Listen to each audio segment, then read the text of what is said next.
Hi friends, welcome to gap shorts. Onion stuffed bitter gourd ఎలా prepare చేయాలో చూద్దాము.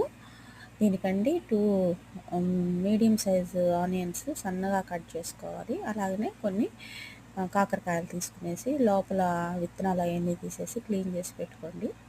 ఈ సన్నగా కట్ చేసుకున్నటువంటి ఆనియన్స్లో చిన్న స్పూను కారము, కొద్ది పసుపు, కొద్దిగా సాల్టు, అలానే పల్లీల పౌడరు, కొబ్బరి పౌడరు, ధనియాల పొడి, పప్పుల పొడి ఇవన్నీ కలుపుకునేసి కాకరకాయల్లో పెట్టుకొని కాస్త ఆయిల్ వేసుకొని వాటిలో బాగా మగ్గేదాకా వేయించుకోవాలి. వేగిన తర్వాత మళ్ళీ మనం పైన చిన్న స్పూనే, కొద్దిగానండి, ఎక్కువ కాదు, ధనియాల పొడి, కారము, పసుపు, సాల్ట్ చల్లుకునేస్తే బాగా మగ్గిపోతుంది.